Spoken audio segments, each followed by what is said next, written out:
हे दोस्तों, अगर आपको दो पॉसिबल ऑप्शन दिए जाए, या तो आप 1 करोड़ कैश ले जाए या फिर 1 रुपए जो 31 दिनों तक डबल होती रहे उसे, तो आप इसमें से कौन सा वाला ऑप्शन चूज करोगे? ऑब्वियसली आप 1 करोड़ वाला ही ऑप्शन चूज करोगे, क्योंकि दूसरे वाले के कंपेयर में ये ज्यादा पैसा लग रहा है, इसमें ज्यादा टाइम नहीं लगेगा और सारा पैसा मिल जाएगा। हम इन दोनों ऑप्शन को थोड़ा मैथमेटिक यूज करके समझने की कोशिश करें तो पता चलेगा कि 1 रुपए जो दूसरे दिन 2 रुपए होगा, तीसरे दिन 4 रुपए होगा, चौथे दिन 8 रुपए होगा और पांचवें दिन 16 रुपए होगा। ऐसे 31 दिनों तक हर रोज डबल होती है, तो असल में इसकी वैल्यू 31वें दिन में 107 करोड़ होगी। इससे आपको पता चल गया होगा कि एक छोटी सी अमाउंट कितनी बड़ी बन जाती है। कंपाउंडिंग ऐसे ही काम करता है। तो आज हम इस वीडियो में बात करने वाले हैं पावर ऑफ कंपाउंडिंग की, जिसे दुनिया का 8वां अजूबा भी कहा जाता है। इसका इस्तेमाल करके दुनिया के अमीर लोग और अमीर बनते हैं। वॉरेन बफे को दुनिया के ग्रेटेस्ट इन्वेस्टर मानते हैं, जो अमीर बने हैं कंपाउंडिंग की वजह से। उन्होंने एनुअली 22% से अपने पैसे को कंपाउंड किए हैं। वही जिम साइमंस ने एनुअली 66% से अपने पैसे को कंपाउंड किए हैं। फिर भी जिम साइमंस की वेल्थ वॉरेन बफे से 75% से कम है, क्योंकि वॉरेन बफे ने बचपन से ही इन्वेस्टिंग करना शुरू किए थे। वही जिम साइमंस ने 50 साल की उम्र से इन्वेस्ट करना शुरू किए थे। इस वीडियो में 3 पॉइंट है जो आज हम बात करेंगे। तो फर्स्ट पॉइंट है पावर ऑफ कंपाउंडिंग काम कैसे करता है। इसमें सबसे ज्यादा जरूरी है कि आप कब से स्टार्ट करते हो और कब तक इन्वेस्ट करते हो। आप जितना जल्दी शुरू करोगे उतना अच्छा होगा। आप छोटे अमाउंट से भी अपनी इन्वेस्टिंग की जर्नी शुरू कर सकते हो। शुरुआत में आपको कम रिटर्न मिलेगा, पर लॉन्ग टर्म में ये अमाउंट इतना ज्यादा होगा कि आप सोच भी नहीं पाओगे। तो चलो इसे एग्जाम्पल से समझते। मान लीजिए दो दोस्त है, एक रामू दूसरा श्यामू। दोनों की एज 20 साल है। दोनों ने 1000 रुपए मंथली SIP से सेम एज में इन्वेस्टिंग की जर्नी शुरू की। 20 साल के बाद रामू ने कुछ काम के वजह से पैसा निकाल लिया। वही श्यामू लगा रहा अपनी इन्वेस्टिंग करने पर। रामू ने 20 साल में 1000 रुपए मंथली SIP से टोटल 2,40,000 रुपए इन्वेस्ट किए, जिसमें उसे 15% रिटर्न के हिसाब से टोटल 15 लाख रुपए मिले। वही श्यामू ने 40 साल के बाद बिजनेस करने के लिए अमाउंट विड्रॉल किए, तो 40 साल में 1000 रुपए मंथली SIP से टोटल 4,80,000 रुपए इन्वेस्ट किए, जिसमें उसे 15% रिटर्न के हिसाब से टोटल 3,14,00,000 रुपए मिले। यह है पावर ऑफ कंपाउंडिंग, जो आपको समय मांगता है। जो अमीर बनते हैं वो जानते हैं इस पावर को।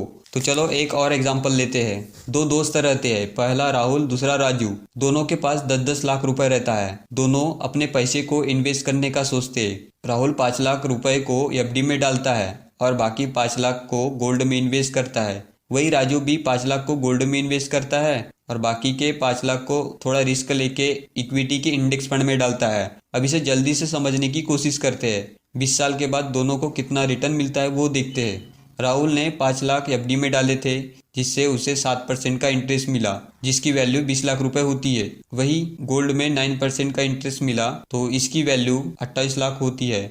दोनों अमाउंट को मिला के देखें तो राहुल के पास 20 साल में लगभग 48 लाख रुपए होते हैं। अब आते हैं राजू के इन्वेस्टमेंट पे। राजू ने 5 लाख गोल्ड में इन्वेस्ट किए थे, तो उसे भी 9% का इंटरेस्ट मिला, जिसकी वैल्यू 28 लाख होती है। और राजू ने 5 लाख इंडेक्स फंड में लगाया था, जिसमें 15% रिटर्न के हिसाब से 82 लाख रुपए मिले। अब इन दोनों अमाउंट को मिला के देखें तो राजू के पास टोटल 1,10,00,000 रुपए होते हैं, जो कि राहुल से डबल है। यह इसलिए हुआ क्योंकि राजू ने थोड़ा रिस्क लिया और इंडेक्स फंड में लगाया था। ये सिर्फ एग्जाम्पल है कि कंपाउंडिंग काम कैसे करता है। इसमें आपने लंबे समय तक इन्वेस्टिंग किए, उस इन्वेस्टमेंट पर इंटरेस्ट मिलता है। अगर उसे ना निकाले तो उस इंटरेस्ट पे फिर से इंटरेस्ट मिलता है। ऐसे लगातार कंपाउंडिंग काम करता है। सेकंड पॉइंट, इन्वेस्टिंग कैसे शुरू करें। आप 1000 रुपए मंथली SIP से भी अपनी इन्वेस्टिंग की जर्नी शुरू कर सकते हो। बस आपको एक डीमेट अकाउंट की जरूरत होगी और आप अपना पैसा इन्वेस्ट कर सकते हो। आप इंडेक्स फंड में अपना पैसा डाल सकते हो, जहाँ चार्जेस भी बहुत कम होता है और टॉप कंपनी में आपका पैसा लगता है। SIP से यह फायदा होता है कि धीरे धीरे आप मंथली इन्वेस्ट करते हो और आपको एक साथ में पैसा नहीं लगाना होता। इसमें आपको सिर्फ इन्वेस्ट करना है और संभालने वाला कोई और रहता है। आप खुद से भी अच्छा स्टॉक चुन सकते हो जो फंडामेंटली स्ट्रांग हो और उसे लंबे समय तक होल्ड करके रख सकते हो, जिसमें आपको और ज़्यादा रिटर्न मिलेगा। पर स्टॉक में आपको खुद से स्टॉक चुनना होता है और यहाँ अगर आपने गलत स्टॉक चुन लिए तो आपको नुकसान होगा और सही स्टॉक चुन लिए तो प्रॉफिट। आपके पास दोनों ऑप्शन है। आपको अपने रिस्क के हिसाब से इन्वेस्ट करना होगा। थर्ड पॉइंट, इसे कंटिन्यू कैसे करें। आप अपने खर्चों को कम रखें ताकि आप ज़्यादा से ज़्यादा अमाउंट सेव रख सको। आप एक बजट बना सकते हो। जो खर्चा आपको लगता है कि कम हो सकता है उसे कम करो, और जितने भी लायबिलिटीज होंगे उसे जल्दी से जल्दी खत्म कर दो और इन्वेस्टिंग करना शुरू कर दो।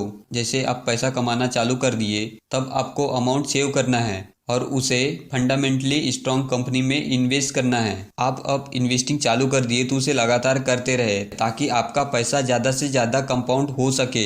यदि आप अमीर बनना चाहते हो तो आपको लगातार इन्वेस्ट करना होगा और आपको वेट करना है। कई लोग ऐसे भी है कि उनको कम समय में ज़्यादा रिटर्न चाहिए होता है। वे लोग इस चक्कर में गलती कर देते हैं और ऐसे जगह इन्वेस्ट करते हैं जहां उन्हें लॉस हो जाता है। आपको कंपाउंडिंग की ताकत को समझना है और उसे अपना काम करने देना है, और आपको सिर्फ हर महीने इन्वेस्ट करना है, क्योंकि कंपाउंडिंग ऐसा है जहां से आपका पैसा बहुत तेजी से बढ़ता है। पर स्टार्ट में कम अमाउंट रहता है पर बाद में बहुत बढ़ जाता है। तो आज की वीडियो में बस इतना ही। मैं मिलता हूं आपसे नेक्स्ट वीडियो में, तब तक के लिए बाय बाय, थैंक यू।